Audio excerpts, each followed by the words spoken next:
건강한 음식으로 식사만 한다고 해서 다이어트가 되는 것은 아니다. 이 글에서는 다이어트할 때 흔히 저지르는 실수에 관해 이야기해 보려고 한다.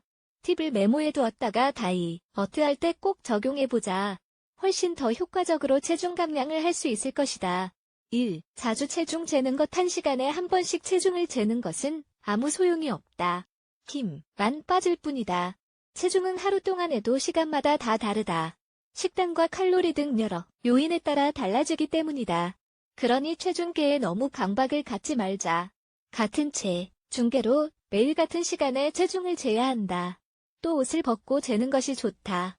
내가 원하는 만큼 살이 빠지지 않았을 때 생길 수 있는 불안을 좀 덜 느낄 수 있는 방법이기도 하다.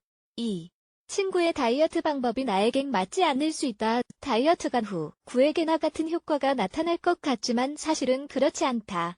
친구나 가족 중 누군가에게 효과가 좋았던 방법이 나에게는 아무런 효과가 나타나지 않을 수 있다. 각 개인은 다르게 반응한다는 것을 기억하자. 또 몇 끼를 먹느냐에 너무 집착하지 않아야 한다. 다이어트를 할 때 5끼를 먹으라고 하는데 그중 제일 중요한 3끼가 아침, 점심, 저녁이다. 건강한 음식을 먹지 않으면 살을 뺄 수 없다. 3. 여러 가지 음식 먹기. 채소와 과일이라고 해서 지겨워야 하는 법은 없다. 어떻게 준비하느냐에 따라 달라질 수 있다.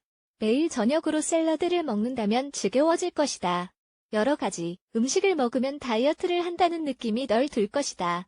다이어트를 할 때 이것이 중요한데 더 즐기면서 하는 것이 다이어트를 하고자 하는 의지에 영향을 미치기 때문이다. 다이어트를 한다고 해서 꼭 지겨워야 하는 것은 아니다. 재미있는 방법으로 다양하게 준비해보자. 4.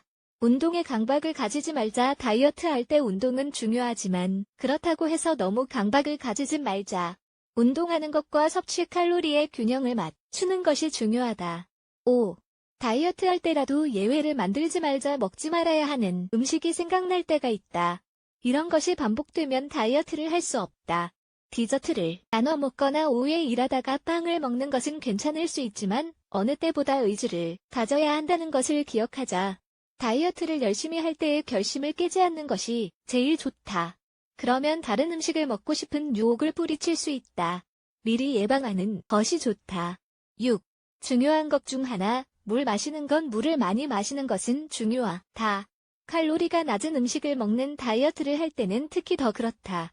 하루에 음료 2리터를 마시는 것이 제일 좋다. 물이나 칼로리가 낮은 음료나 채소 육수를 마셔도 된다. 하지만 하루에 4리터 이상은 마시지 말아야 한다. 너무 많이 마시면 미네랄이 소변으로 배출되어 신장이 더 많이 작동해야 하는 상황이 된다. 7.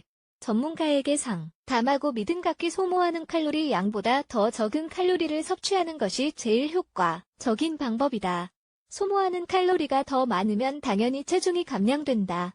하지만 체액저류나 생리 같은 것은 이 비율에 영향을 미치는 다른 요인들이다. 그냥 단기적으로 나타나는 것들이긴 하지만 다이어트 결과에 영향을 준다.